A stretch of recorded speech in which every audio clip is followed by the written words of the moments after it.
The scent of pine resin and damp earth clung to my uniform as I scrubbed the stone floors of the eastern corridor, my knees aching against the cold surface. Dawn hadn't yet broken over the crescent moon territory, but servants like me, we rose before the sun, before the pack stirred, before anyone important enough to matter opened their eyes. My hands, raw and reddened from lye soap, moved in practiced circles across the flagstones. This was my life. Invisible, insignificant, a shadow among shadows. The annual gathering was only 3 days away, and the entire fortress buzzed with preparation. I could hear the higher-ranked wolves laughing in the kitchens, their voices carrying through the stone walls like music I wasn't invited to hear. They spoke of gowns and dance cards, of which unmated males might finally claim them. I kept my head down, my pale blonde hair tied back severely, trying to make myself even smaller than I already was. You missed a spot, half-breed. I didn't need to look up to know it was Cassandra, the head housekeeper's daughter. Her boots, polished to a shine I'd never be allowed to wear, stopped inches from my bucket. "Yes, miss," I whispered, dipping my brush back into the gray water. She laughed, a sound like breaking glass. Pathetic. I don't know why the king even allows your kind here.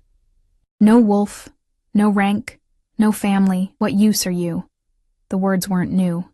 I'd heard variations of them since the day I'd arrived at the fortress 5 years ago, a 15-year-old orphan with nowhere else to go. My mother had been human, my father a low-ranked wolf who'd died before I was born. The combination left me something in between. Too wolf to be fully human, too human to shift, too nothing to belong anywhere. But I had learned something in those 5 years of scrubbing floors and emptying chamber pots. I had learned to listen, to watch, to understand the currents of power that flowed through these halls like underground rivers. "Move along, Cassandra," a deeper voice cut through the corridor. "Don't you have actual duties to attend to?" I glanced up briefly, just long enough to see Cassandra's face flush with anger before she hurried away. The speaker was Damien, one of the king's personal guards. He was older, scarred across his left cheek, and one of the few wolves who'd ever spoken to me without contempt. "Thank you," I murmured, returning to my scrubbing. "Don't thank me, girl. Just stay out of trouble during the gathering. Things get complicated when all the packs converge." He paused, and I felt his gaze on the back of my neck. "And be careful. There are wolves here who don't like what they don't understand." He walked away before I could respond, his boots echoing down the corridor. I sat back on my heels, my chest tight with an emotion I couldn't name. Warning, kindness, or just pity. The eastern corridor opened onto a balcony that overlooked the training grounds, and as I wrung out my cloth, I made the mistake of looking down. The Lycan king was there, as he was every morning before dawn, training alone in the gray pre-light. Even from this distance, I could feel the raw power emanating from him like heat from a forge. King Nathaniel Ashford, the strongest alpha in 5 territories. Undefeated in combat, unmarked by mate bond, and utterly untouchable to someone like me. I'd seen him only a handful of times in my 5 years here, always from a distance, always in passing. He was tall, broad-shouldered, with dark hair that fell across his forehead when he trained. But it was his eyes that had stayed with me from the first time I'd glimpsed them. Amber, like firelight through whiskey, and containing a loneliness so profound it had stopped my breath. Now, as I watched him move through combat forms with lethal grace, I wondered what it must be like to be so powerful, yet so alone. He had no queen, no mate, no one who dared approach him as anything other than subject to sovereign. The rumors said he'd rejected every potential match, that he was waiting for something, though no one knew what. I shouldn't have been watching. Servants didn't gawk at royalty. But something about the way he moved, fluid, precise, utterly controlled, held me captive. That's when he stopped mid-strike and turned his head directly toward my balcony. My heart lurched into my throat. Even at this distance, I felt the weight of his gaze lock onto mine. For one impossible moment, the world contracted to just that connection, his amber eyes finding me in the shadows where I'd thought myself invisible. Then I dropped my cloth into the bucket with a splash and scrambled backward, my pulse hammering so hard I thought I might faint. What had I been thinking? Staring at the king like some foolish girl? I grabbed my supplies and fled down the corridor. My hands shaking so badly I sloshed dirty water across the floor I'd just cleaned. The rest of the day passed in a blur of anxiety. I kept my head down even more than usual, scrubbing, polishing, hauling linens, trying to disappear into the very walls. But everywhere I went, I felt eyes on me, or perhaps that was just my paranoia. The certainty that I'd crossed some invisible line by daring to look at someone so far above my station. By evening, my arms ached, and my fingers were cracked and bleeding in places. I made my way to the servants' quarters in the basement, a series of small rooms carved into the stone foundation of the fortress. I shared mine with 3 other low-ranked females, Mira, who worked in the kitchens, Senna, who tended the gardens, and Joelle, who assisted in the laundry. "You look like death," Mira observed as I collapsed onto my narrow cot. She was stirring something over our small fireplace, a soup made from kitchen scraps. "Rough day? Aren't they all?" I tried to smile, but my face felt tight. Joelle, sitting by the window mending a torn apron, glanced up. "I heard Cassandra gave you trouble again. That girl is poison." "She's the head housekeeper's daughter," I said quietly. "She can do what she wants." "Not if someone stood up to her," Senna muttered, braiding her dark hair for sleep. "But we all know that won't happen. Not here." The unspoken truth hung in the air. We were disposable. Any of us could be dismissed, driven out, or worse, and no one would question it. We survived by being useful and invisible in equal measure. I accepted a bowl of soup from Mira, the warmth of it seeping into my cold hands. We ate in comfortable silence, the kind that came from shared hardship. These women were the closest thing I had to family, though we rarely spoke of personal things. Safety lay in superficiality, in not knowing enough about each other to become liabilities. "The gathering starts in 3 days," Joelle said eventually. "They're expecting over 200 wolves from the neighboring territories. It's going to be chaos." "More work for us," Mira sighed. "I'll be in the kitchens for 18-hour shifts." "At least you'll be warm," Senna said. "I have to prepare the garden pavilions for the outdoor events, in this weather." She gestured toward the window where frost was already crystallizing on the glass. I said nothing, just sipped my soup. I hadn't been assigned specific gathering duties yet, which meant I'd likely be doing whatever no one else wanted to do, hauling refuse, scrubbing vomit from the halls after wolves drank too much, cleaning up after the lavish meals I'd never be invited to taste. Later, after the others had fallen asleep, I lay awake in the darkness listening to the wind howl through the cracks in our walls. My cot was positioned nearest the door, the least desirable spot, but I'd taken it without complaint when I first arrived. From here, I could hear the fortress settling for the night, distant footsteps, the creak of ancient wood, the occasional howl from wolves running the perimeter, and I thought about the king's eyes finding mine across that impossible distance, about the way time had seemed to stop in that moment, as if the world itself held its breath. It meant nothing, I told myself. He probably hadn't even truly seen me, just noticed movement where there shouldn't have been any. By tomorrow, he would have forgotten I existed, but as sleep finally pulled me under, I dreamed of amber eyes and the suffocating weight of loneliness that even power couldn't cure. The next morning arrived too soon. I woke before dawn as always, dressed in my worn uniform, and began my rounds. But something felt different today. A tension in the air, a current of anticipation that made my skin prickle. The fortress was waking up differently, voices sharper, movements more purposeful. I was carrying fresh linens up the main staircase when I heard it, voices in the king's private study. The door left slightly ajar. I shouldn't have stopped, shouldn't have listened. But the tone, urgent, almost angry, made my feet slow despite my better judgment. "Can't keep refusing them, Nathaniel." And that was Lord Grayson, the king's senior advisor. "Every pack leader will have daughters, sisters, nieces at the gathering.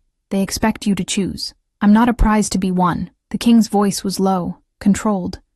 But underneath I heard something raw. "I'll choose when I'm ready, if I'm ever ready. You're 32 years old. You need an heir, a queen. The pack needs stability, and that comes from a secured bloodline. The pack has stability. I've given them that. Strength isn't enough anymore. They need to see their king as something more than a weapon. A long silence followed. I held my breath, pressed against the wall, my arms full of linens. Send them away, the king said finally. All of them. I won't participate in this spectacle. You can't. I can, and I will. Footsteps approached the door. I fled down the hallway, my heart pounding, nearly colliding with another servant as I rounded the corner. I didn't stop until I reached the linen closet, where I shoved the sheets onto their shelves with shaking hands. What had I just heard? The king refusing to choose a mate at the gathering? That would cause chaos. Every pack sent their most eligible females specifically for this event, hoping for an alliance through marriage. If he refused them all, I pressed my forehead against the cool wood of the closet door. This wasn't my concern. These political machinations happened so far above my head they might as well have been occurring on the moon. I was nobody. Nothing. A half-breed servant whose opinion mattered to exactly no one. But later, as I scrubbed the floors of the grand ballroom where the gathering would be held, I couldn't stop thinking about the loneliness I'd heard beneath the king's words. About how even someone with absolute power could be trapped by expectations, by duty, by the weight of an entire pack's hopes resting on his shoulders. The ballroom was massive, with vaulted ceilings and windows that stretched from floor to ceiling along the eastern wall. Crystal chandeliers hung like frozen waterfalls overhead, and the marble floors gleamed like ice. It was beautiful and cold and utterly intimidating. You're doing it wrong. I looked up to find Damien watching me from the doorway, his arms crossed over his chest. I'm sorry? My voice came out smaller than I intended. Your scrubbing pattern. You're working against the grain of the marble. It'll leave streaks. He walked over, knelt down beside me, and demonstrated the proper technique, like this. See? I nodded, too surprised to speak. A ranked guard, teaching a half-breed servant how to clean floors. He sat back, studying me with those sharp gray eyes. You've been here 5 years, haven't you? Since you were barely more than a child. Yes, sir. And in all that time, you've never caused trouble. Never complained. Never asked for anything. It wasn't quite a question, but I nodded anyway. Do you know why I notice you, girl? I shook my head. Because you see things. You watch. You understand more than you should for someone your age, someone your rank. He stood, brushing dust from his knees. That's a rare gift, but it's also dangerous. Be careful what you see, and be even more careful what you do with that knowledge. He left before I could respond, leaving me alone in the vast ballroom with my bucket and brush, and a warning I didn't fully understand. But as I returned to my scrubbing, using the proper technique now, I realized what he meant. I had seen something this morning, heard something, and even though I would never speak of it, even though I was nobody, the knowledge itself was dangerous simply by existing in my head. The afternoon brought new anxieties. I was summoned to the head housekeeper's office, a cramped room that smelled of lavender and disapproval. Mrs. Chen sat behind her desk, her face pinched with permanent irritation. You, she said without preamble, have been assigned to the King's Wing during the gathering. My blood went cold. The King's Wing? His private quarters need to be maintained. Someone has to do it. She looked at me with thinly veiled disgust. You're expendable enough that if you make a mistake, your dismissal won't cause any staffing problems. The message was clear. I was being set up to fail, given an impossible task, so that when I inevitably made an error, they'd have justification to remove me entirely. I understand, I whispered. You'll start tomorrow, dawn to dusk. You'll change linens, empty chamber pots, maintain the fires, and stay absolutely invisible. If the king sees you, if he even knows you're there, you'll be dismissed immediately. Do you understand? Yes, ma'am. Get out. I fled her office, my mind reeling. The King's Wing, his private quarters, the most sacred, protected area of the entire fortress, and I was being sent there like a lamb to slaughter.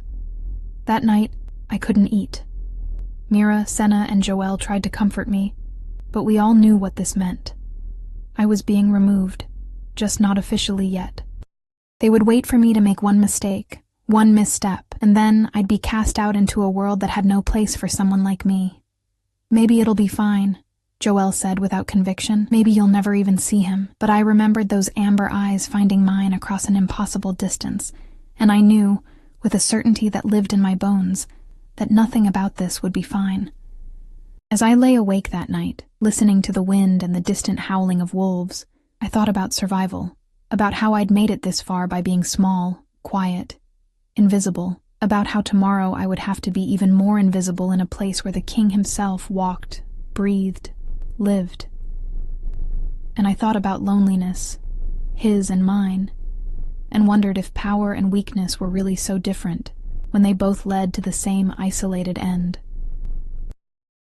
The wind picked up outside, rattling our window, and somewhere in the darkness a wolf howled. It sounded like a question, or perhaps a warning. I closed my eyes and tried to prepare myself for whatever tomorrow would bring, though I suspected no amount of preparation would be enough. I arrived at the King's Wing before dawn, my arms loaded with fresh linens and cleaning supplies, my heart beating so hard I could feel it in my throat. The corridor leading to his private quarters was different from the rest of the fortress. Warmer, somehow, despite the stone walls. Sconces burned with what looked like eternal flame, casting golden light that danced across tapestries depicting ancient battles and long-dead kings. A guard I didn't recognize stopped me at the entrance. He was massive, with scars crossing his neck, and a gaze that could freeze blood. Name and purpose. I'm here to clean. Mrs. Chen sent me. My voice sounded pathetic even to my own ears. He looked me up and down with barely concealed contempt, then stepped aside. The king left for the training grounds 20 minutes ago. You have until he returns. Touch nothing personal. Stay out of his study. If you're still here when he comes back, you're done. Understand? Yes, sir. The door opened, and I stepped into a world I had no business entering. The king's quarters were vast, a series of connected rooms that flowed from one to the next, like chapters in a book. The main chamber held a fireplace large enough to stand in, surrounded by furniture that managed to be both masculine and elegant. Dark leather, polished wood, thick rugs that swallowed sound, but it was the details that caught my attention. A book left open on a side table, a half-finished glass of amber liquid, a window seat with worn cushions as if someone spent long hours there staring out at the territory below. These weren't just rooms. This was where someone lived, thought, existed when the crown came off and the performance ended. I set to work immediately, my hands moving with practiced efficiency even as my mind reeled. I changed the linens on the massive four-poster bed, trying not to think about who slept there. I cleaned the fireplace, laying fresh wood for later. I dusted surfaces that were already immaculate, polished windows that barely needed it, all while staying hyper-aware of every sound, every shift in the air. The bathing chamber was attached to the bedroom, and it took my breath away. A large copper tub dominated the space, surrounded by heated stones that kept the water warm. Steam still rose from it. He must have bathed before training. The scent of pine and something darker, something wild, hung in the air. I cleaned quickly, efficiently, trying not to notice the intimacy of the space, the evidence of a solitary life lived in careful isolation. I was emptying the wash basin when I noticed it. A small painting hanging on the wall, partially hidden behind a towel rack. I moved the towel and found myself staring at a portrait of a woman with kind eyes and dark hair, holding a small boy with amber eyes. The boy was smiling, truly smiling, in a way I'd never seen the king smile now. His mother. It had to be. She'd died when he was young. Everyone knew that story. The previous king, his father, had never remarried, had died himself 10 years later in a territorial dispute, leaving a 22-year-old Nathaniel to rule alone. I replaced the towel carefully, my chest tight with an emotion I had no right to feel. Sympathy for a king? Absurd. And yet, standing in his private space, seeing the small traces of the man beneath the crown, I couldn't help but recognize something familiar in the solitude that permeated these rooms. We were both alone, he by choice or circumstance, me by birth and fate, different sides of the same coin. I moved to his study next, though the guard had warned me away. But the door was open, and I could see dust gathering on the bookshelves. Surely just a quick dusting wouldn't hurt. I slipped inside, my cloth moving over leather-bound spines, over a desk covered in maps and correspondence, over a journal left open, as if he'd been writing in it recently. I shouldn't have looked. Every instinct screamed at me to walk away, to finish my work and leave before I saw something that could get me killed. But my eyes found the words before I could stop them. Just a single line in bold, masculine handwriting. Another day of playing king while the man inside withers from loneliness I can never admit. I stepped back as if burned, my hand pressed to my mouth. Oh gods. I had to get out of here. Had to forget I'd seen that. Had to... You're still here. The voice came from directly behind me, low and controlled and absolutely unmistakable. I spun around so fast I knocked over my cleaning supplies, sending brushes and cloth scattering across the floor. The king stood in the doorway of his study, still in his training clothes, sweat dampening his dark hair, those amber eyes fixed on me with an intensity that stole every thought from my head. I'm sorry, I gasped, dropping immediately to my knees to gather the scattered supplies. I'm so sorry. I didn't mean to. I'll leave right now. I'll stop. I froze, my hands full of brushes, my head down, every muscle in my body locked in terror. Look at me. It was a command, and my body obeyed before my mind could catch up. I raised my eyes to his, and the world narrowed to just that connection. Up close, he was even more overwhelming than I'd imagined. Tall enough that I had to tilt my head back to meet his gaze, broad-shouldered and powerful in a way that made me feel like a sparrow facing a wolf. But it was his eyes that held me captive. Those amber depths that seemed to see straight through every defense I'd ever built. You're the girl from the balcony, he said quietly. Not a question, a statement of fact. Yes, Your Majesty.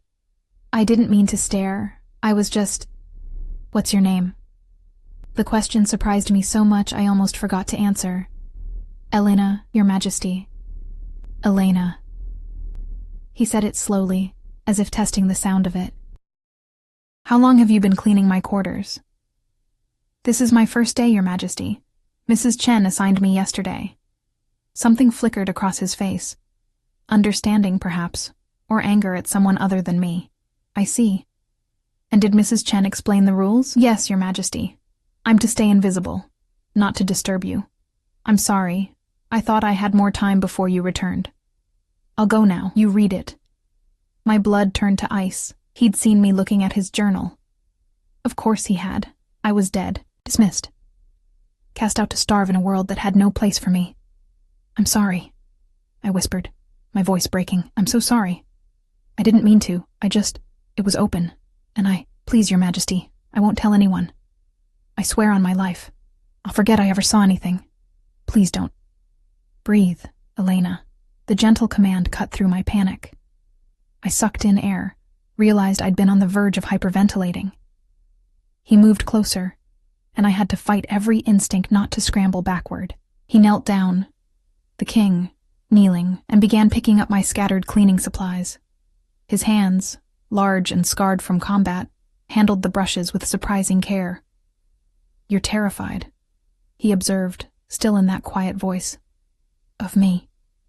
I'm nobody, Your Majesty. I have no right to be here, no right to have seen... I cut myself off before I could make it worse.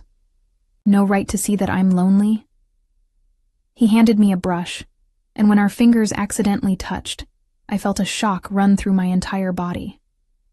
From the way his eyes widened slightly, he felt it too. That underneath the crown and the title and the power, I'm just a man tired of pretending. I didn't know what to say. This couldn't be happening. Kings didn't confess vulnerabilities to servants, didn't kneel on floors picking up cleaning supplies, didn't look at half-breed girls like they were actual people worth speaking to. You won't tell anyone, he said. And it wasn't a question. Not because I'm ordering you to stay silent, but because you understand. Don't you? I met his eyes. And in that moment I saw it, the mirror Damien had spoken of, though he couldn't have known how literal it would be. The king was lonely in his power, surrounded by people who wanted things from him but never saw him. I was lonely in my weakness, surrounded by people who looked through me as if I didn't exist. Different prisons, same isolation. Yes, I whispered, I understand. He stood, and I scrambled to my feet as well, my arms full of cleaning supplies. We stood there in his study, the morning light streaming through the windows, and something passed between us that had no name. Recognition, perhaps, or acknowledgement of a truth neither of us could speak aloud. "Finish your work, Elena," he said finally. "But from now on, you don't need to rush. I don't mind the company, as long as it's quiet company." He left before I could respond, disappearing into his bedroom and closing the door behind him. I stood alone in his study, my heart racing, my mind unable to process what had just happened. The king had spoken to me, had seen me, had asked my name, and more terrifying than any of that, he'd asked me to stay. The rest of the day passed in a strange, dreamlike haze. I finished cleaning his quarters, hyper-aware that he was somewhere in the bedroom, possibly listening to my movements. I worked as quietly as possible, but I no longer rushed. When I was done, I gathered my supplies and left, nodding to the guard who still looked at me with suspicion. I made my way through the fortress in a daze, completing my other assigned tasks mechanically. Scrubbing floors, hauling linens, emptying waste. But my mind was elsewhere, replaying every moment of that encounter. The way he'd looked at me, the way he'd knelt beside me, the shock that had passed between us when our hands touched. It meant nothing, I told myself. He'd been kind in a moment of weakness, but tomorrow things would return to normal. He was the king, and I was nobody. But when I returned to the servants' quarters that evening, Mira took one look at my face and pulled me aside. "What happened?" she demanded. "You look like you've seen a ghost." "Nothing," I lied. "Just a long day." She studied me with those sharp eyes of hers, then sighed. "Fine. Keep your secrets. But Elena, be careful. Whatever happened up there, just be careful." That night, I lay awake again. But this time my thoughts were different. I wasn't thinking about survival or invisibility or staying out of trouble. I was thinking about amber eyes and a voice that had said my name like it mattered. About a journal entry that revealed a man who felt trapped by the very power everyone else envied. I was thinking about the warmth that had flooded through me when our hands touched, and the terrifying realization that I wanted to feel it again. The next morning, I approached the king's wing with a mixture of dread and anticipation I couldn't name. The same guard was there, but this time, he didn't stop me. Just nodded curtly and let me pass. The king was already gone. I could tell from the cold fireplace and the rumpled bed he'd clearly slept in. I set to work, moving through the rooms with more confidence now. I changed the linens, noting that he slept on only one side of the massive bed, the other side pristine and untouched. I cleaned the bathing chamber, where steam still rose from recently heated water. I dusted his study, carefully avoiding the journal that was now closed and put away. I was arranging fresh flowers in the main chamber, a task Mrs. Chen had added to my duties, probably hoping I'd break something valuable, when I heard voices in the hallway. The king had returned, and he wasn't alone. "Understand your position, Lord Grayson, but my decision stands." The king's voice was firm, edged with frustration.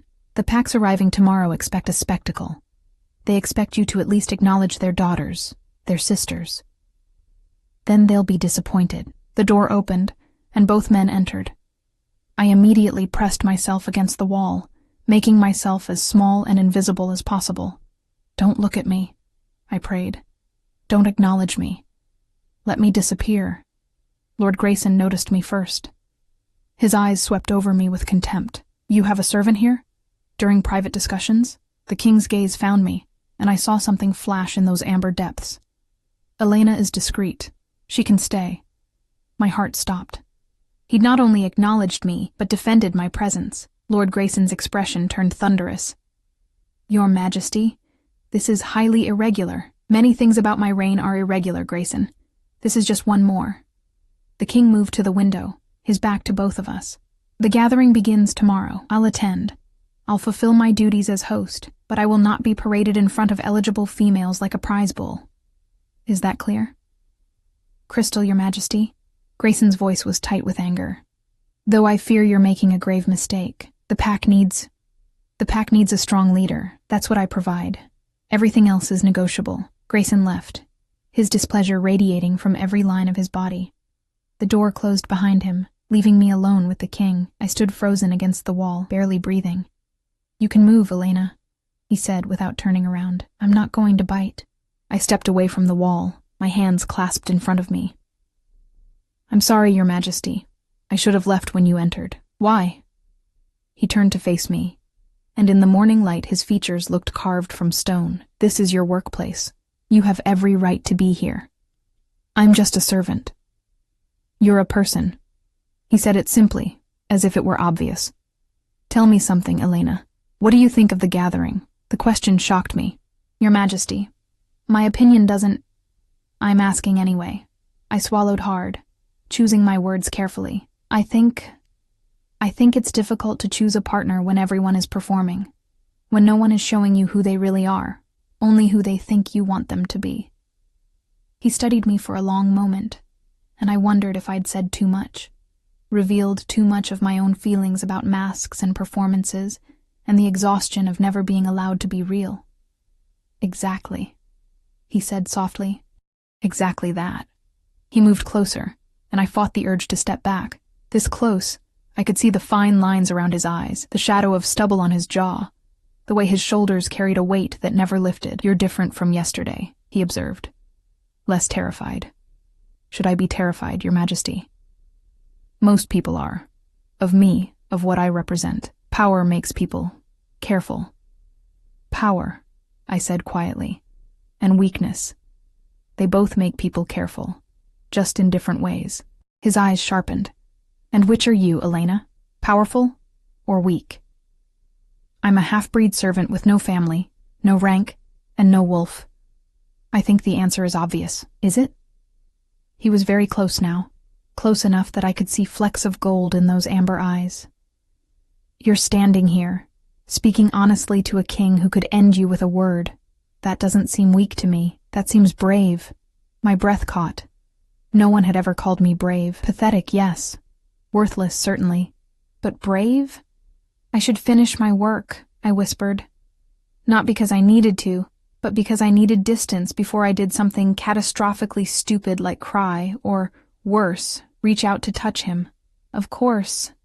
He stepped back, and I felt the loss of his nearness like a physical thing. "Elena, tomorrow during the gathering, I'll be surrounded by people performing, pretending, playing roles. It would be nice to know that somewhere in this fortress, at least one person sees me as something other than a crown to claim." He left before I could respond, leaving me alone with flowers that suddenly seemed too vibrant, too alive for the heaviness settling in my chest. I finished my work mechanically, my mind spinning. What was happening here?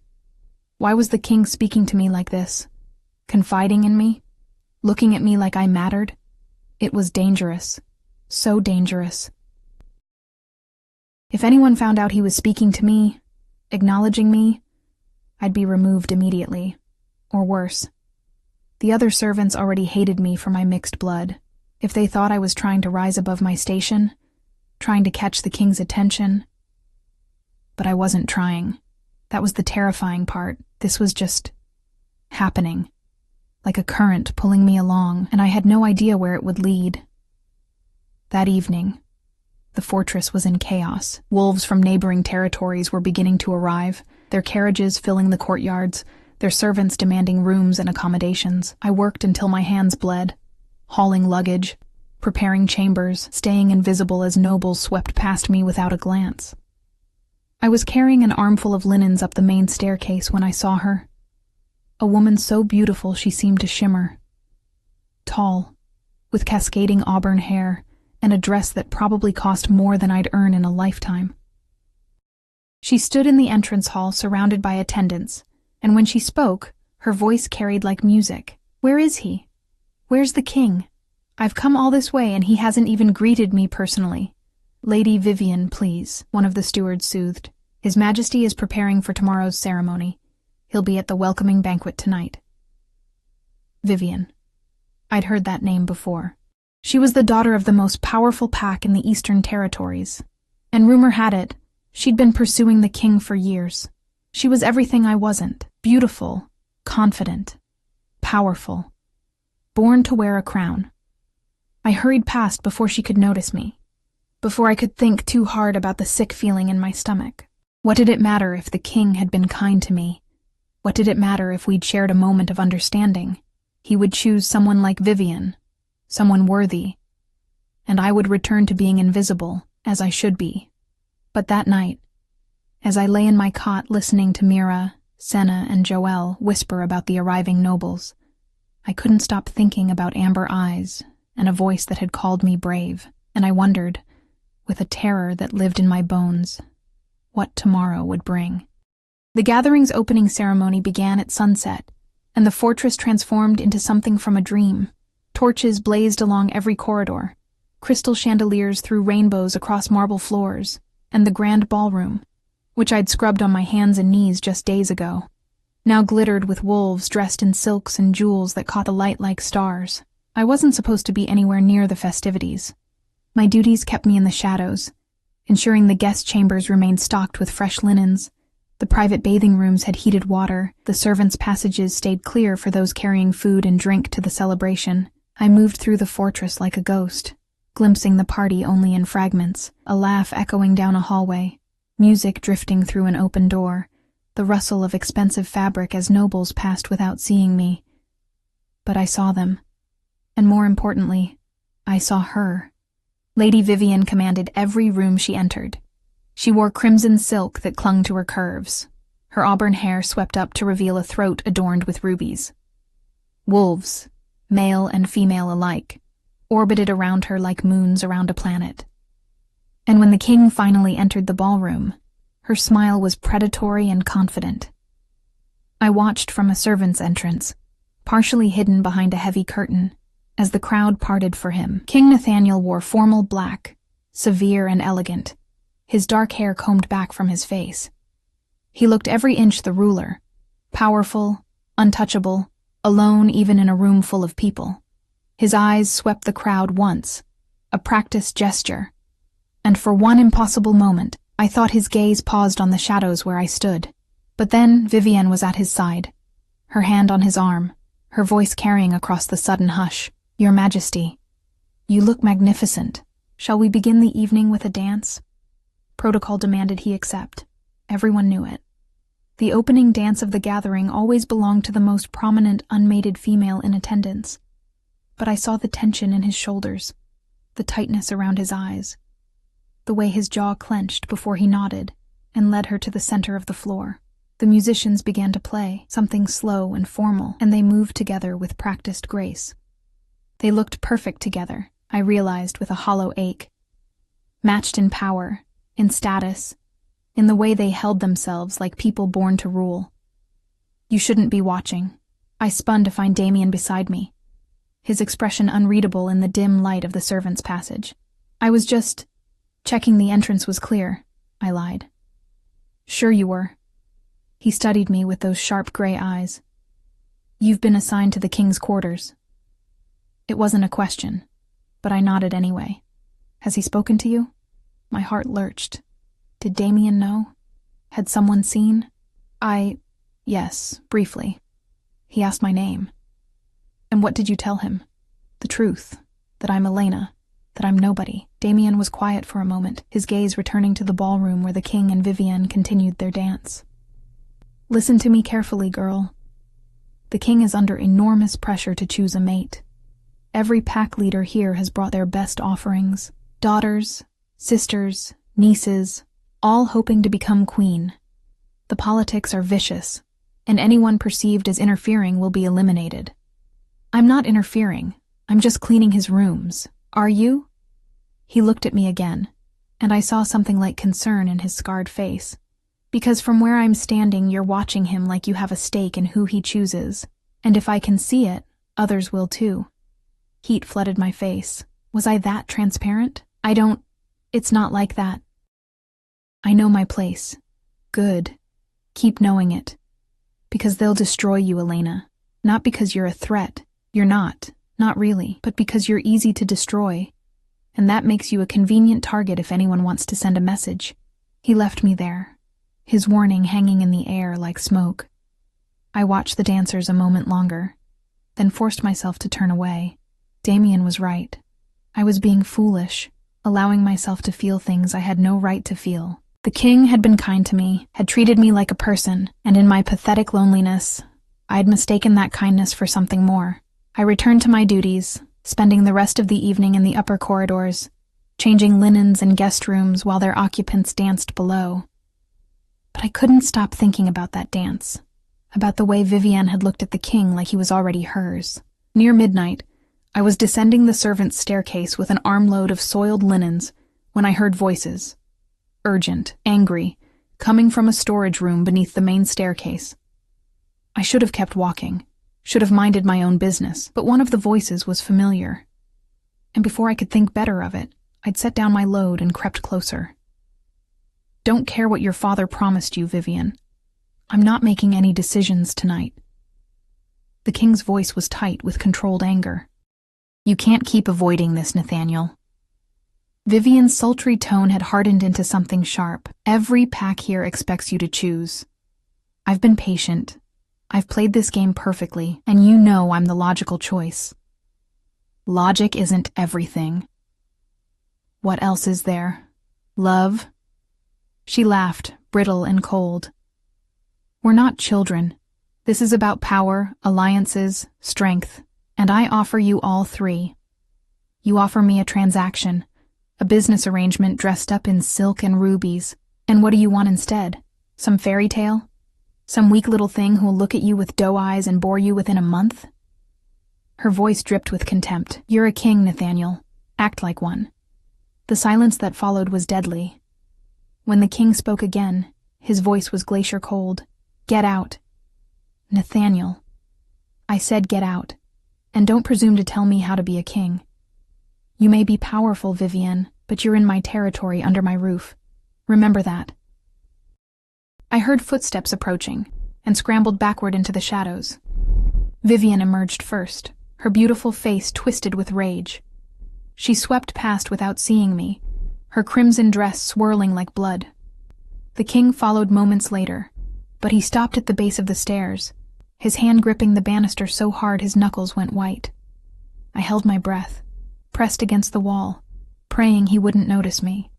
But then his head turned, and those amber eyes found mine in the darkness with unnerving accuracy. How much did you hear? I'm sorry, Your Majesty. I didn't mean to. I was just passing through. I'll go.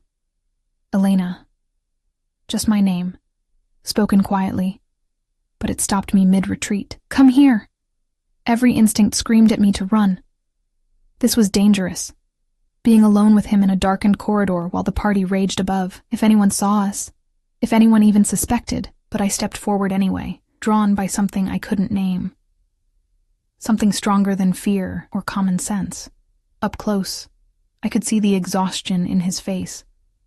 The weight he carried making him look older than his 32 years. His formal jacket was unbuttoned at the collar, his hair disheveled as if he'd been running his hands through it. She's right, you know, he said quietly. About logic, about what makes sense. Vivienne would be a strong queen. She's beautiful, powerful, politically connected. She's everything the pack should want, but not what you want, I said before I could stop myself. His eyes sharpened. No, not what I want.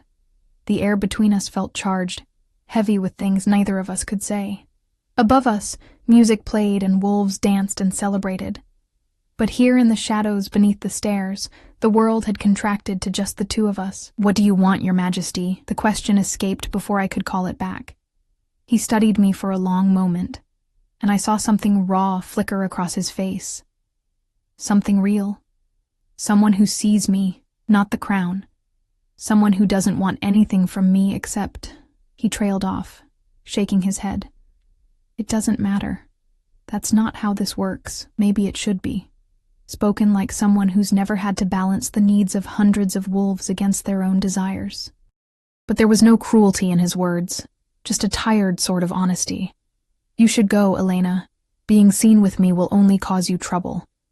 I'm already in trouble just by being here, I said softly. I've been in trouble since the day I was born. What's a little more? Something shifted in his expression. Surprise, perhaps, or recognition. You're braver than you think, or more foolish. Sometimes they're the same thing. Footsteps echoed above us, someone descending the main staircase. We both tensed, and I saw the calculation flash across his face. If we were found here together, alone, the scandal would be immediate. For him, damaging. For me, fatal. He grabbed my wrist, not hard, but firm, and pulled me into the storage room Vivian had just vacated. The door closed behind us, plunging us into near darkness, broken only by thin strips of light from the crack beneath the door. The space was tiny, lined with shelves holding linens and cleaning supplies, and we were standing so close I could feel the heat radiating from his body. The footsteps passed, voices murmured, servants gossiping about the party, about Lady Vivian's obvious pursuit of the king, about how everyone expected an announcement before the gathering ended. We stood frozen, barely breathing, until the voices faded and silence returned. That was close, I whispered. Too close. But he didn't move away. Neither did I. In the darkness, his face was all shadows and angles, but his eyes caught what little light there was and held it like captured fire. This is madness. I shouldn't be hiding in storage rooms like a teenager avoiding his parents. No, you should be up there choosing a proper mate, someone worthy of being queen. Worthy. He said the word like it tasted bitter. Everyone keeps using that word. Worthy of what?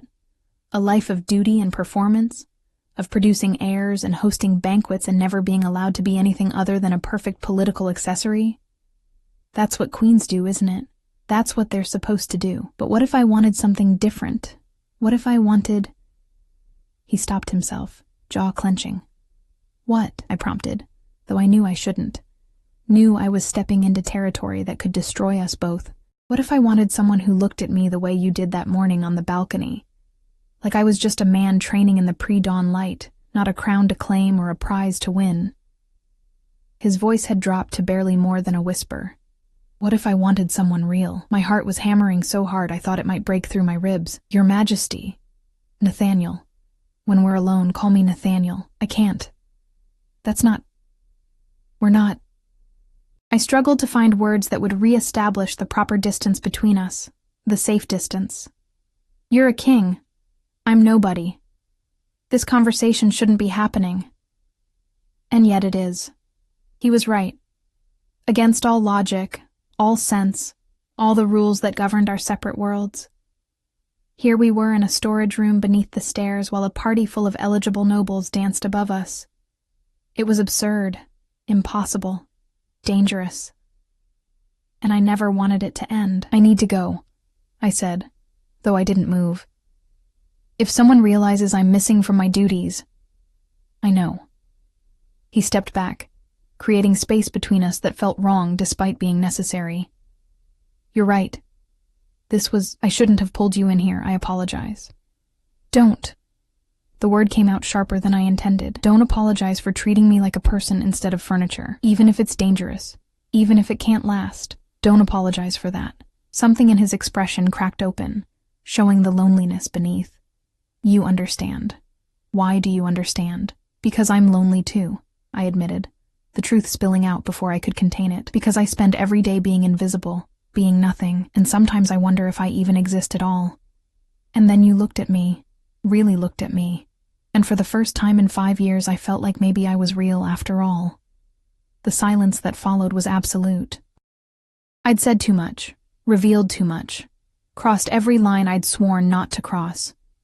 But I couldn't take it back, and standing there in the darkness with him, I realized I didn't want to. Elena? He said my name like a prayer or a curse. If circumstances were different, but they're not. You're a king. I'm a servant. You'll choose someone like Vivian, and I'll go back to scrubbing floors and pretending this never happened. That's how this works. Is it? He moved closer again, and I could see the conflict warring in his face.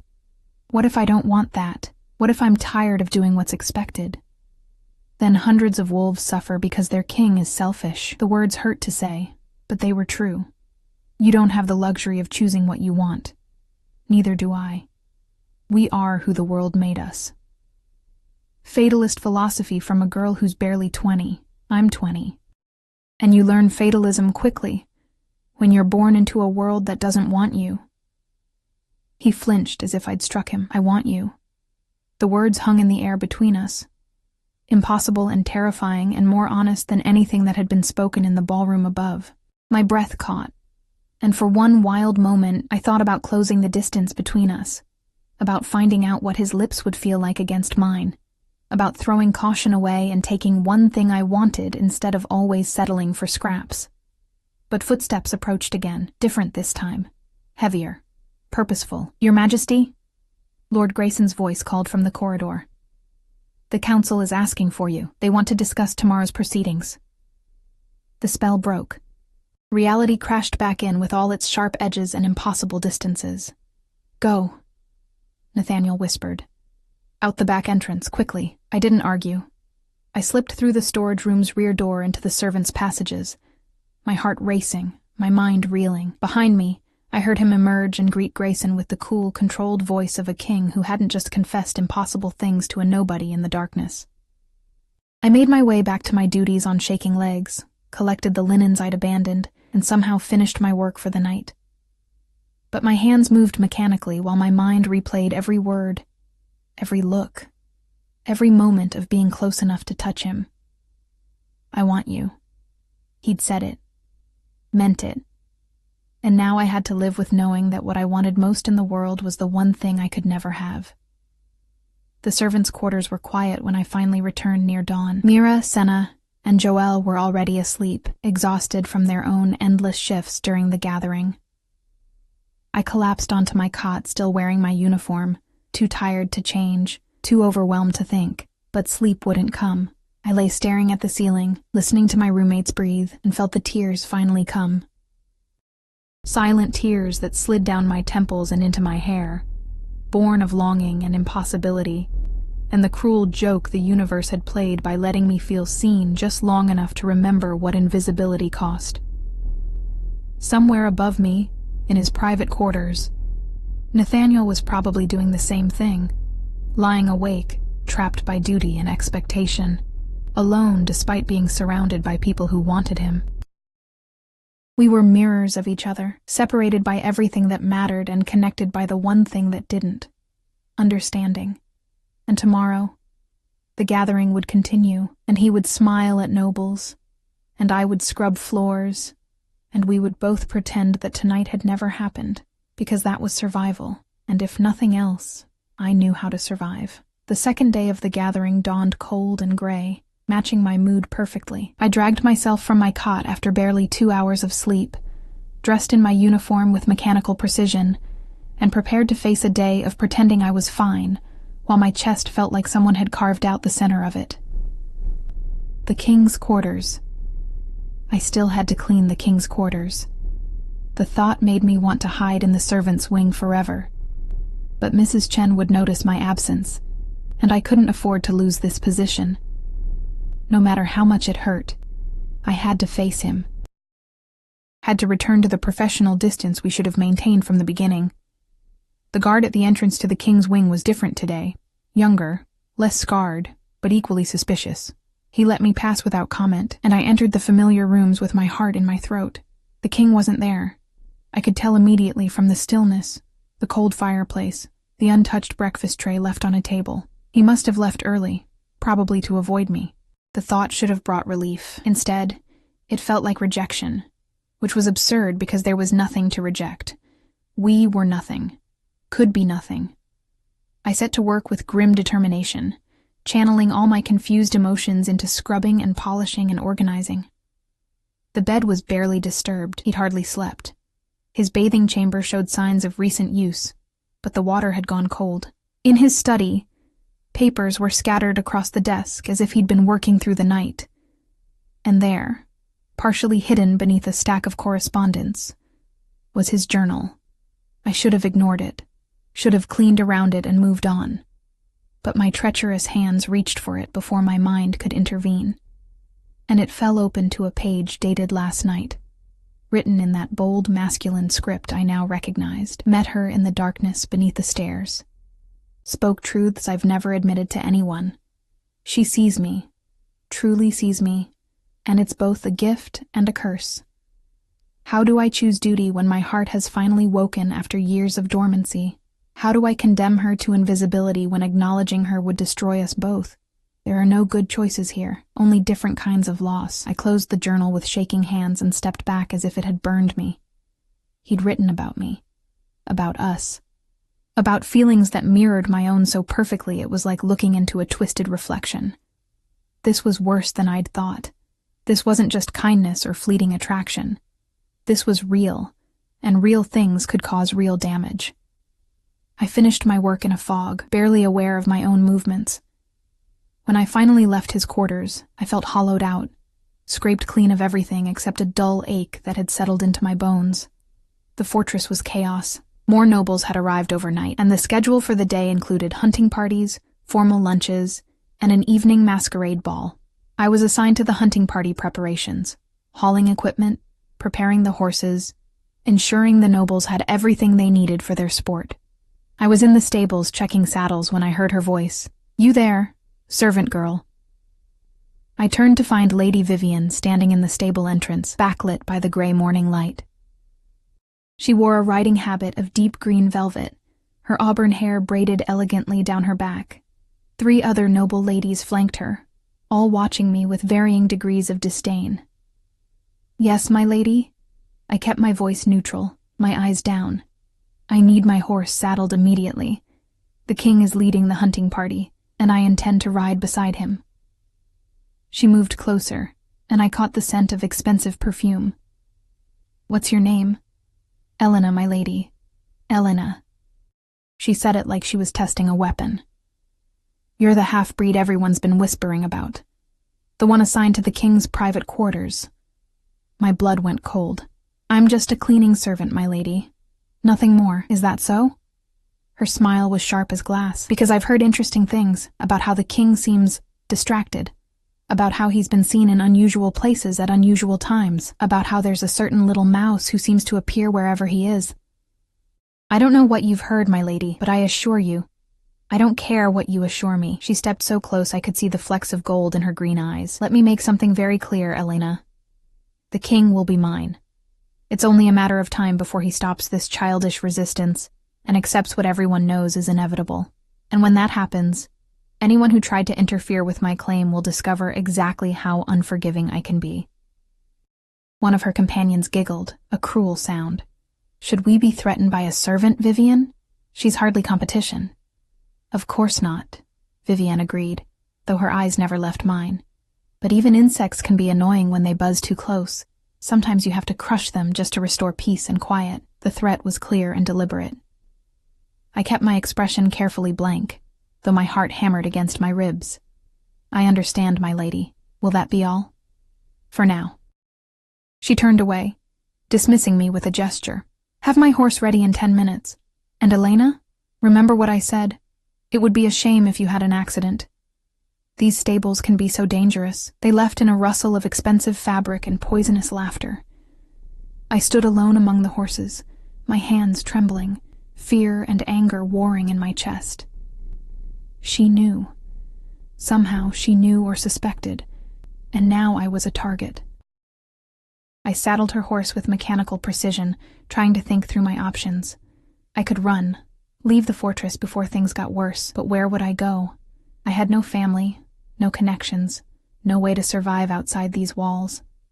I could tell the king, but what would that accomplish except confirm her suspicions? And he couldn't protect me, not without revealing why he cared about the safety of a random servant. I was trapped, and Vivian knew it. The hunting party departed an hour later in a thunder of hooves and baying hounds. I watched from the stable entrance as the king rode at the front, magnificent on a black stallion, with Vivian positioned strategically at his side.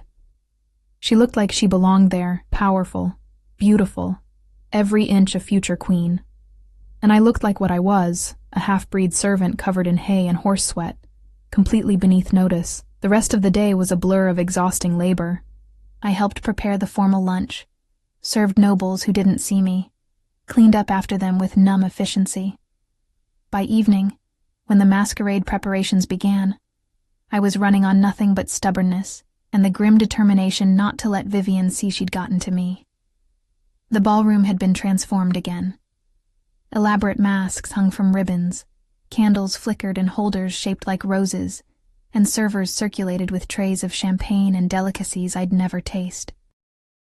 I worked behind the scenes, ensuring everything ran smoothly, staying invisible as always. But tonight felt different, heavier, like the air before a storm. I was in one of the antechambers arranging fresh flowers when Damien found me. "You need to leave," he said without preamble. I looked up from the vase I was filling. "What?" "Leave the fortress. Tonight, if possible. Pack what little you have and go." "I don't understand. Vivienne is making moves. I've heard her talking to her companions, seen the way she watches you. She's decided you're a threat, and she doesn't tolerate threats." He gripped my shoulders, forcing me to meet his eyes. "Listen to me, Elena. These nobles play vicious games, and you're an easy casualty. The king can't protect you, not without confirming exactly what she suspects." "Which is what? That he's been kind to me? That we've spoken a few times?" But even as I said it, I knew it was more than that. The journal entry proved it was more than that. It doesn't matter what's true, only what she can make people believe. And she's very, very good at manipulation. He released me, his expression grim. "I'm trying to help you, girl. Don't make me watch another innocent destroyed by politics they didn't understand." "Another?" I asked quietly. His face closed off. "That's not your concern. Just, please, consider leaving before this gets worse." He walked away before I could respond, leaving me alone with flowers and fear and impossible choices. Leave and survive, or stay, and what? Hope that somehow this would work out? Hope that a king and a servant could find a way past the impossibilities? I was still standing there, frozen with indecision, when I heard shouting from the ballroom. I rushed to the servants' entrance and peered through the crack in the door. The masquerade was in full swing, nobles dancing in elaborate costumes and jeweled masks. But near the center of the floor, a commotion had erupted. "How dare you?" A young woman's voice, shrill with outrage. "You think you can just walk away from me mid-conversation?" "I apologize if I gave offense, Lady Catherine, but I don't owe anyone my constant attention." The king's voice, controlled, but edged with steel. "You owe us respect. Every family here has offered you their daughters, their alliances, their loyalty, and you treat us like we're beneath your notice." Catherine was beautiful in a white gown and silver mask, but her face was flushed with anger and probably too much champagne. "You parade around acting like you're above the normal rules, but you're just a man, just a wolf who needs a mate like everyone else." The ballroom had gone silent. Every eye was on the king, waiting to see how he'd respond to such public disrespect. "You're correct," he said quietly. "I am just a man, just a wolf. And like everyone else, I'll choose a mate when I find someone who sees me as such, rather than as a title to acquire or a prize to win. And who would that be?" Vivienne's voice cut through the tension like a blade. She stepped forward, graceful and deadly, her red mask glittering. "What kind of woman could possibly satisfy the great King Nathaniel? Someone powerful enough to stand at your side? Someone beautiful enough to grace your throne? Or perhaps," her eyes swept the room with calculated cruelty, "someone weak and pathetic enough to make you feel strong by comparison?" The crowd laughed, nervous, uncertain, but they laughed. And I saw the king's jaw clench, saw the flash of anger in his eyes even through his black mask. "Be very careful with your next words, Vivienne," he said softly. "You're a guest in my territory. And you're behaving like a fool in your own fortress." She moved closer, her voice carrying to every corner. "Everyone here knows what you need. A strong mate, a powerful queen, someone worthy of the position. Stop playing games and make the choice everyone knows you should make, which is you, I suppose. Can you name anyone more qualified?" The challenge hung in the air. The entire ballroom waited for his response, the political ramifications of this moment crackling like electricity. And then he did something I never expected. He turned, looked directly at the servants' entrance where I stood hidden, and said, "Yes, I can." The world stopped. He couldn't mean me. He couldn't possibly mean me, but he was looking right at the entrance, right at where I stood frozen in shock, and every eye in the ballroom followed his gaze. "Your Majesty?" Lord Grayson's voice, carefully neutral. "I'm not sure I understand. Bring her in." The king's voice was absolute command. "Bring Elena to me." No, this wasn't happening. Couldn't be happening. But the servant's door was opening, and hands, whose I couldn't see, were pushing me forward into the ballroom, into the light, into the stares of hundreds of nobles who were seeing me for the first time. I stumbled into the center of the floor in my stained servant's uniform, my pale hair escaping its braid, my hands red and cracked from work. I looked exactly like what I was. A nobody, a half-breed. A girl so far beneath these people that we might as well have been different species. The silence was deafening. "Your Majesty," I whispered, barely able to form words. "Please, do you trust me, Elena?" he asked quietly, though the room was so silent everyone heard. Did I trust him? He was about to destroy both our lives for reasons I couldn't understand. But when I looked into his amber eyes, I saw something that made my breath catch. Certainty. Like he'd been waiting for this moment, preparing for it, and was finally ready to act. "Yes," I heard myself say. "I trust you." He removed his mask slowly, deliberately, and the crowd gasped. Not because they hadn't known who he was. Everyone knew. But because removing your mask at a masquerade before midnight was a declaration, a statement of intent. "This woman," he said, his voice carrying to every corner, "has shown me more genuine kindness, more honest humanity, in a few conversations than I've received from any noble in this room. She doesn't want my crown. She doesn't want my power. She doesn't see me as a prize or a political opportunity. She sees me as a man, as a person." "She's a servant," someone hissed. "A half-breed with no wolf. She's brave," the king countered. "She's survived in a world that wanted her to fail, that told her every day she was worthless, and she remained kind anyway, remained honest, remained real. That's not weakness. That's strength none of you understand." Vivian's face had gone white with rage. "You can't be serious. You'd throw away everything for a girl who can't even shift? Who has no family, no rank, no value to the pack?" "I'm deadly serious." He extended his hand to me, and I saw it tremble slightly. "Elena, I'm offering you a choice. You can walk away right now, return to your duties, and I'll face whatever consequences come from this alone. Or you can take my hand and stand with me while I tell every wolf in this territory that I refuse to choose power over authenticity, politics over truth." My mind was screaming at me to run, to preserve what little safety I had by refusing this impossible offer. But my heart, my stupid, traitorous heart, was remembering the loneliness in his journal, the truth in his words, the way he'd made me feel real when the world insisted I was nothing. I took his hand. The room erupted. Shouts of outrage, gasps of shock, Lady Catherine looking like she might faint. But through it all, I felt the king's hand grip mine firmly, anchoring me as the world I'd known shattered around us. "You've made your point, Your Majesty," Lord Grayson said, his voice tight with barely controlled anger. "Now send the girl away before this becomes a genuine crisis." "No." The king pulled me closer, his other hand coming to rest at my waist in an unmistakably possessive gesture. "I'm not sending her anywhere. Not now. Not ever. She stays with me." "This is insanity," Vivian shrieked. "She's nothing. You're destroying your reputation, your political alliances, everything your father built for a servant girl." "My father," the king said coldly, "spent his entire life in a political marriage that made him miserable. He taught me many things, but the most important lesson was what not to do. I won't repeat his mistakes." The crowd was chaos now, nobles arguing amongst themselves, pack leaders conferring in urgent whispers. I stood at the center of it all, holding the king's hand like a lifeline, wondering if this was bravery or the most spectacular form of suicide ever witnessed. "Elena," his voice, quiet enough that only I could hear beneath the tumult. "Are you all right?" "I'm terrified," I admitted. "Good, so am I.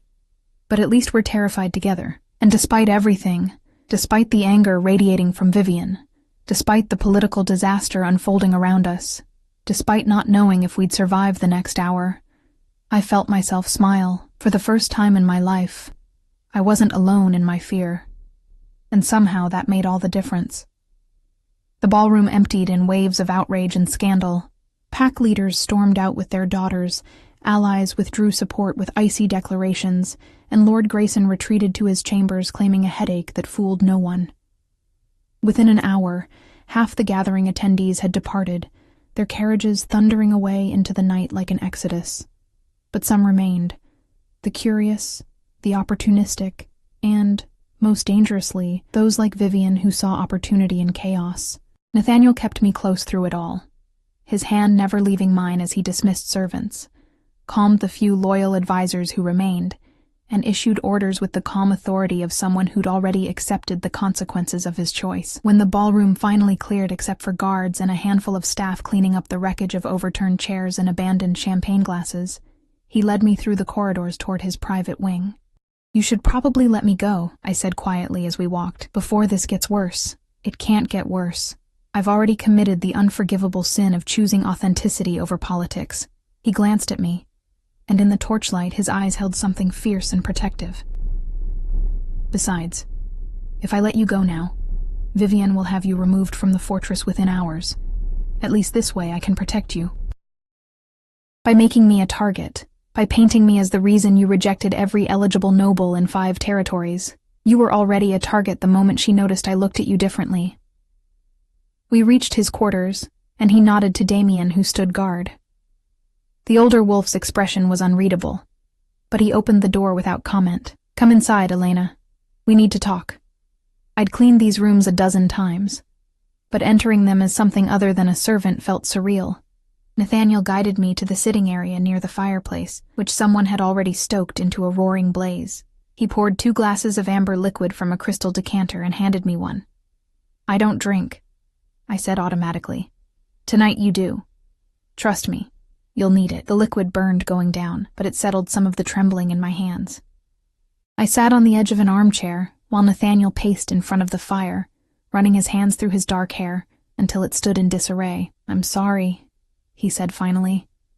"That was reckless and impulsive, and probably the most politically damaging thing I could have done." "Then why did you do it?" He stopped pacing, turning to face me. "Because I'm tired, Elena, tired of pretending, tired of performing, tired of being told who I should choose, how I should feel, what I should want." And when Vivian stood there so certain of her claim on me, so confident that power and beauty and political connections were all that mattered, he shook his head. I realized I'd rather burn down everything than spend one more day living a lie. But now what? You've rejected every potential alliance. Half your pack leaders think you've lost your mind. And I'm still just a servant with no rank, no family, no way to help you rebuild what you just destroyed. You're wrong about that. He crossed to me, kneeling so we were eye level. You think you have nothing to offer, but Elena, you've already given me something no one else could.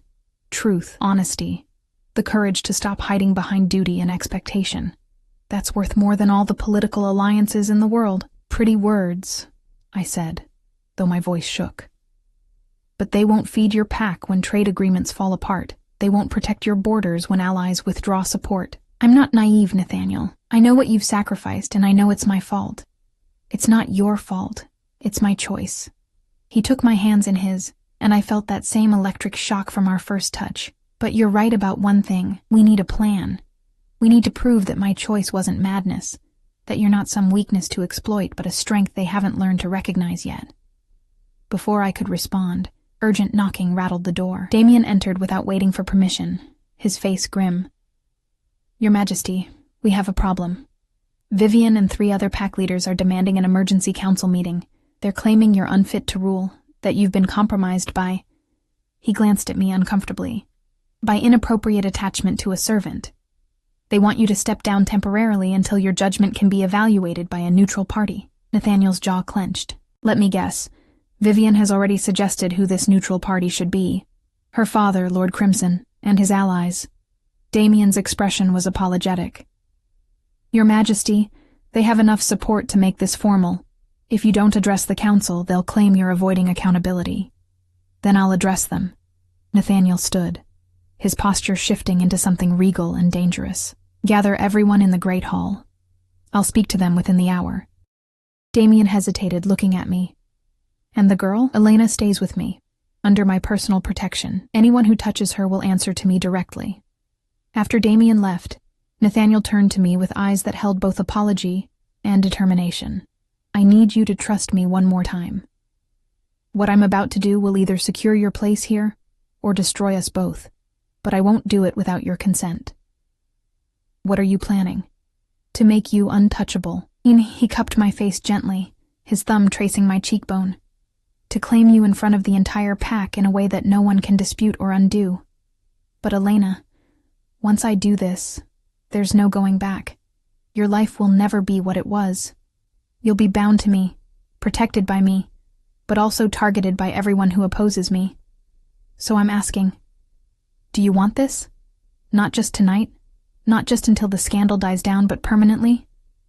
My heart was a wild thing in my chest. "You're talking about a mate bond.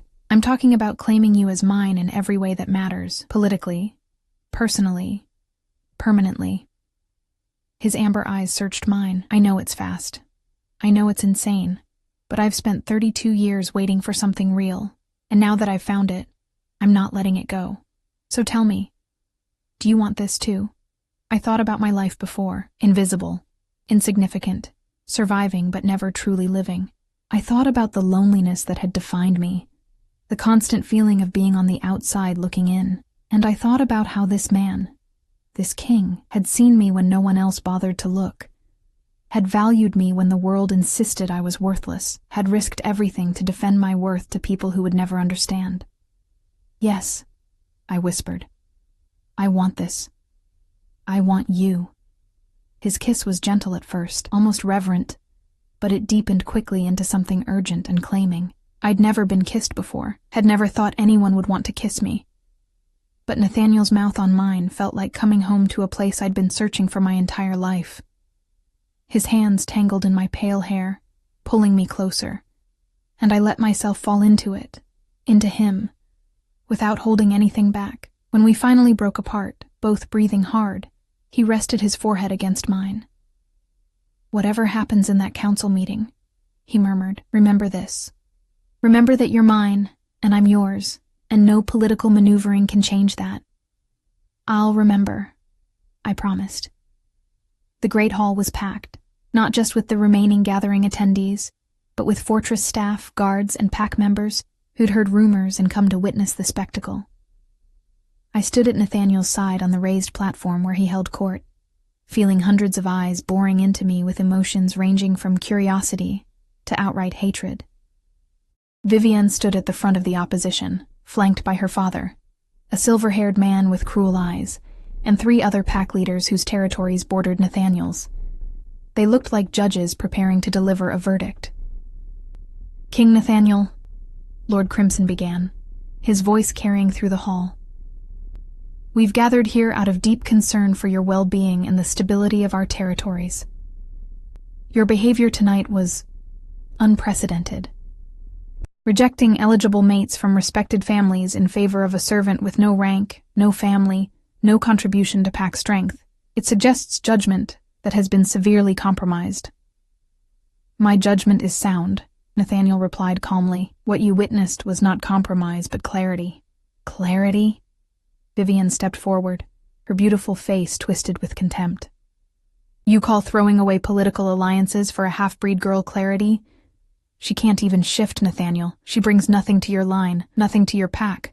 She's a weakness disguised as a woman. She's stronger than any of you understand." Nathaniel's hand found mine, squeezing gently. "And she's about to become your queen, so I suggest you show respect." The hall erupted. Shouts of denial, gasps of shock, and from Vivienne, a sound of pure rage that was almost inhuman. "You can't," she shrieked. "The pack laws require—" "The pack laws," Nathaniel interrupted, his voice cutting through the chaos, "require that I choose a mate capable of standing at my side. They don't specify rank, family, or shifting ability, only strength and worthiness, and I've found both in Elena. She's a servant." Lord Crimson's face had gone red. You're setting a dangerous precedent, allowing the lower ranks to think they can aspire to positions they have no business occupying. Good. Nathaniel's voice went cold and hard. Maybe it's time the lower ranks realized their worth isn't determined by accident of birth. Maybe it's time we all remembered that strength comes in many forms, and power without compassion is just tyranny. Lord Grayson stepped forward, looking older than I'd ever seen him. Your Majesty, please. Think about what you're doing. The girl is lovely, I'm sure, but she's not equipped to be queen. She has no training, no political education, no understanding of pack dynamics. You'd be setting her up to fail, and the pack would suffer for it. Then we'll train her, Nathaniel said simply. She's intelligent, observant, and more politically aware than you'd think. She'll learn what she needs to learn. And in the meantime, another pack leader, a woman with gray hair and sharp eyes. In the meantime, while she's learning, who actually runs the pack? Who handles the alliances, the trade agreements, the territorial disputes? I do, as I always have. Elena will grow into her role as she's ready. Unlike some, he glanced pointedly at Vivian, she doesn't need to perform power. She simply is powerful, in ways that matter more than politics. I squeezed his hand, drawing his attention. Let me speak, I whispered. He looked uncertain. Elena, you don't have to. Yes, I do. If I'm going to be queen, I can't hide behind you. Let me speak. After a moment, he nodded and stepped slightly aside, giving me space to address the hostile crowd. My heart hammered against my ribs, and my voice shook when I began. But I forced myself to continue. You're right, I said, and the hall quieted to hear me. I'm not what you expected. I have no rank, no family worth mentioning, no wolf to call on for strength. I've spent 5 years scrubbing your floors and emptying your chamber pots while you looked through me as if I didn't exist. I know what you think of me. I know what you think I am. Vivian smiled cruelly. Then you understand why this farce needs to end. I understand why you're afraid, I countered, and her smile vanished.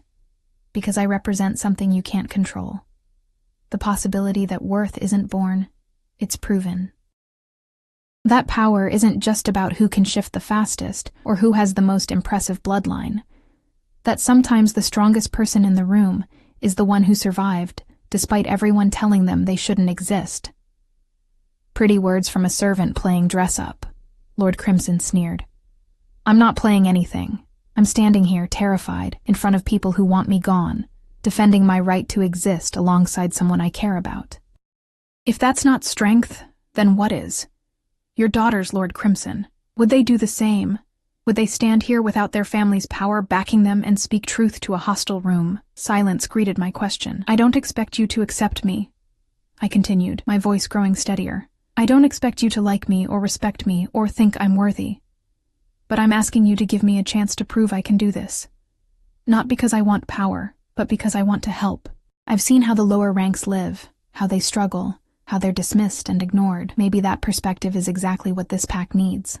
The pack needs a strong queen, Vivian said. But she sounded less certain now. Then let me be strong in my own way. I turned to look at her directly. You're beautiful and powerful and politically skilled. I'll never be those things, but I can be compassionate. I can be honest. I can see people others overlook and hear voices others ignore. Maybe that's a different kind of strength, but it's still valuable. Nathaniel's hand found mine again, and when I glanced at him, the pride in his eyes gave me courage to continue. I know this is unconventional. I know it breaks traditions and disrupts expectations. But King Nathaniel is offering you something rare. A leader who values authenticity over appearances, truth over politics, compassion over cruelty.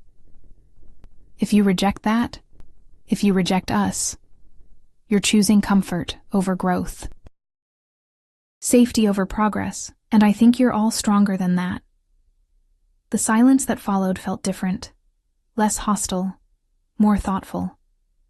I saw pack members exchanging glances, saw some of the rigid opposition in faces soften slightly. Lord Grayson spoke first, his voice heavy with resignation. The girl speaks well, better than I expected. He looked at Nathaniel.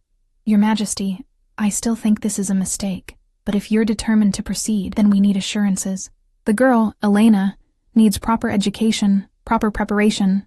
She can't just suddenly be queen without understanding what that means." "Agreed," Nathaniel said. "Elena will have tutors, advisors, time to learn and grow into the role, but she does it as my acknowledged mate, under my protection, with my full support." "And what about heirs?" Lord Crimson asked bluntly. "If she can't shift, what does that mean for your bloodline?"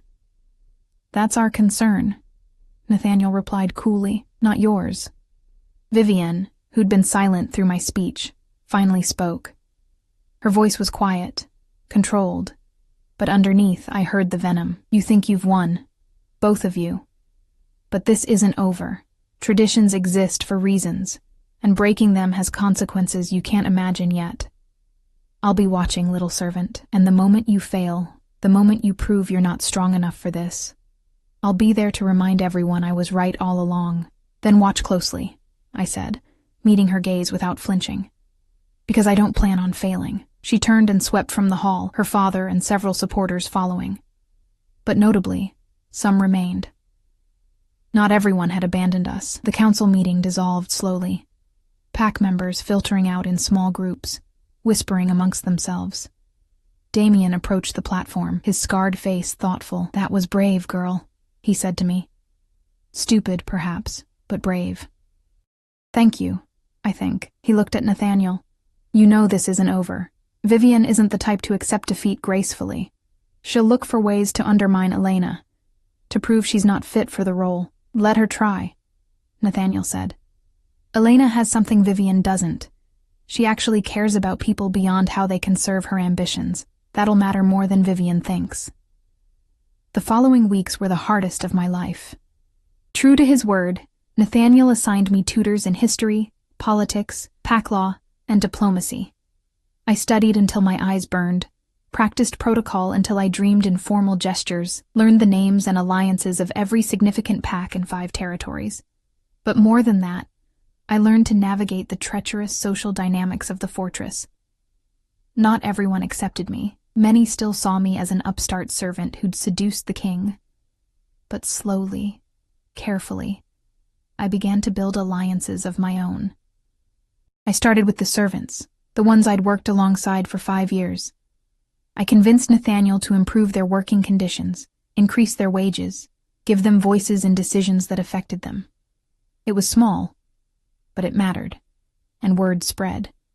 Then I focused on the lower-ranked pack members, the ones who weren't powerful enough to have political influence, but were numerous enough to matter. I listened to their concerns, brought them to Nathaniel's attention, helped implement changes that actually improved their lives.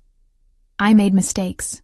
So many mistakes. I used the wrong fork at a formal dinner, addressed a visiting lord too informally, wore completely inappropriate colors to a territorial ceremony. Each misstep was catalogued by my enemies, and I had many, as proof I didn't belong. But I kept trying, kept learning, kept proving that strength came in many forms. Mira, Senna, and Joelle remained my closest friends. Though our relationship had changed, they called me Your Majesty, now in public, though in private they still teased me mercilessly about my sudden rise. It was Mira who warned me when whispers started about Vivienne's continued presence in the territory.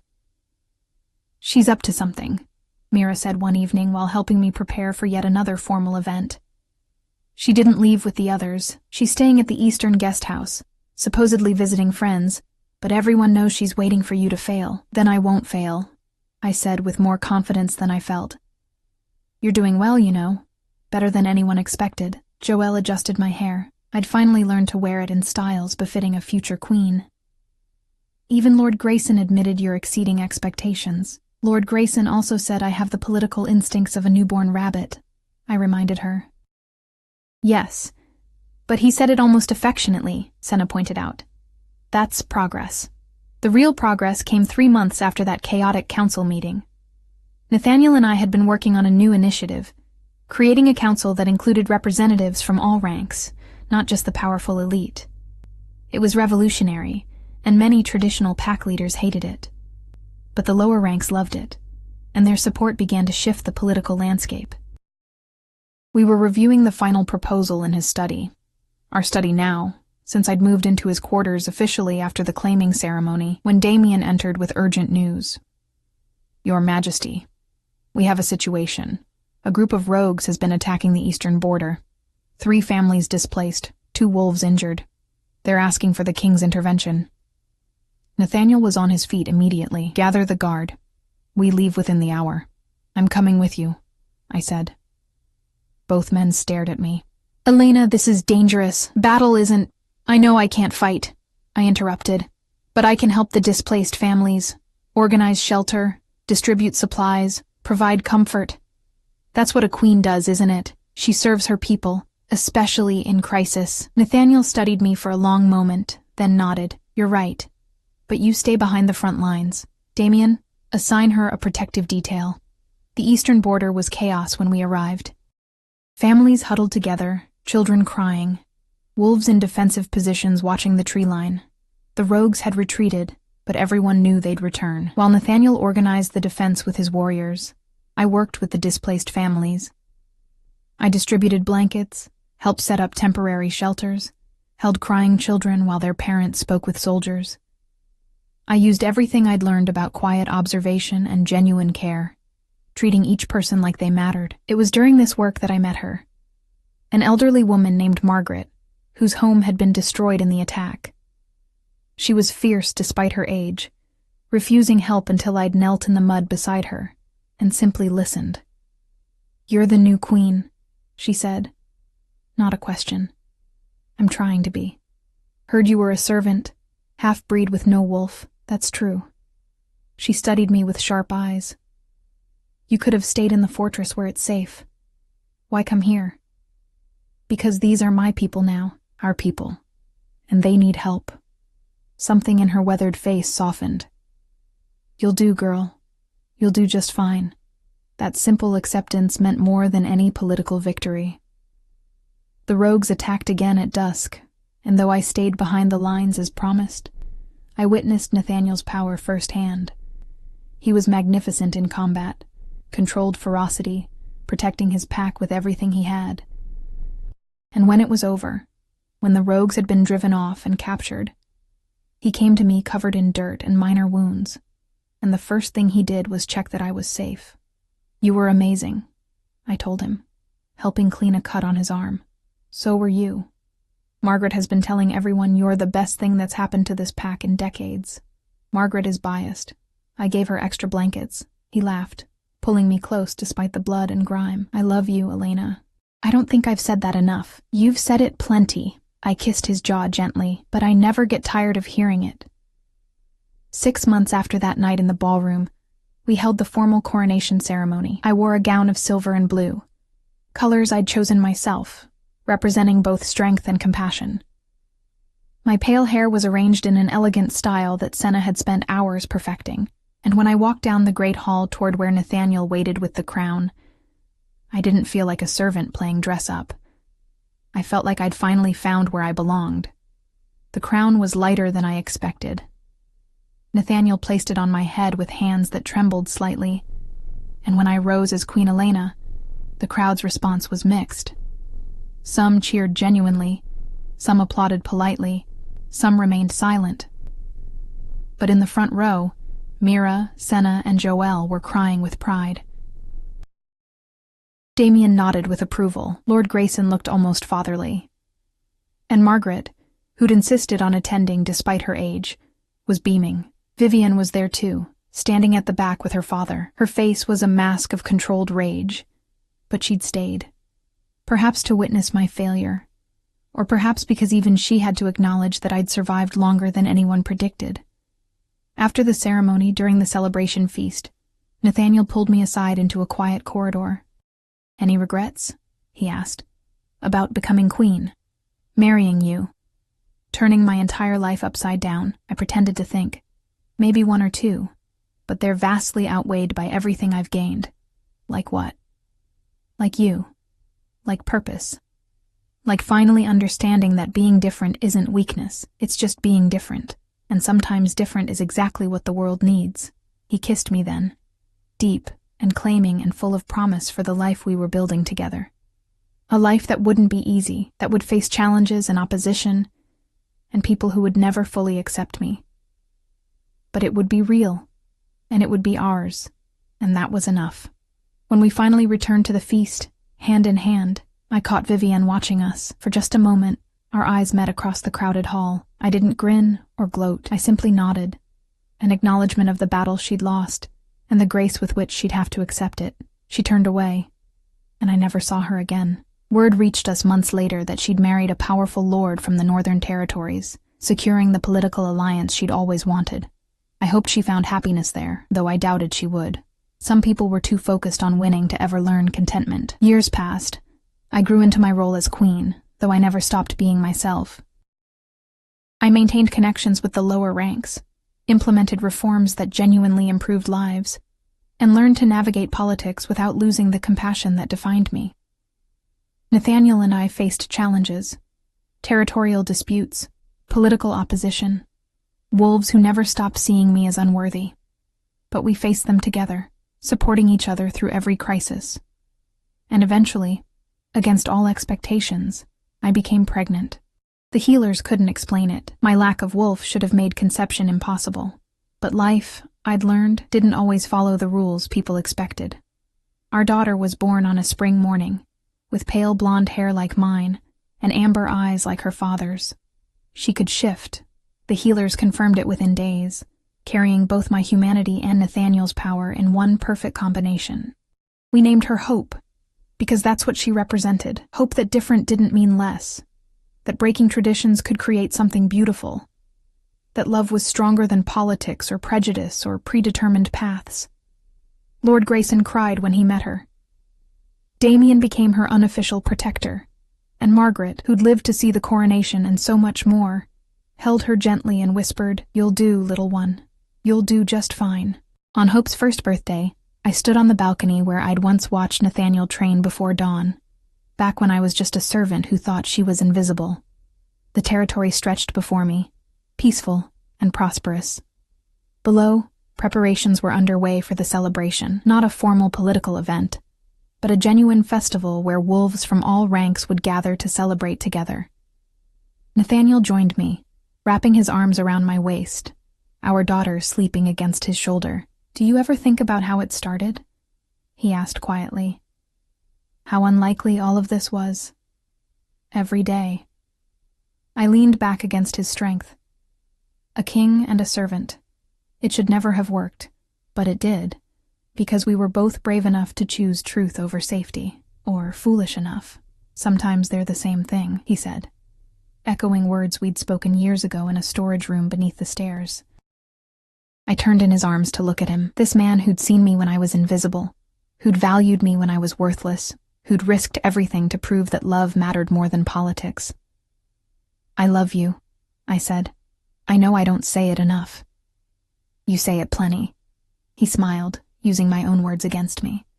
"But I never get tired of hearing it." We stood there as the sun set over our territory, our daughter sleeping peacefully between us, and I thought about the girl I'd been, afraid, alone, certain she would never be more than a shadow moving through other people's lives. That girl was gone now, transformed by love and courage and the terrifying leap of choosing to be seen. In her place stood a queen who'd learned that true strength wasn't about power, or rank, or bloodlines. It was about having the courage to be authentic in a world that demanded performance, to be compassionate when cruelty was easier, to believe you mattered even when everything insisted you didn't. The girl I'd been would never have imagined this life, but the woman I'd become, the queen, the mother, the mate, she knew she'd earned every moment of it, and that made all the difference.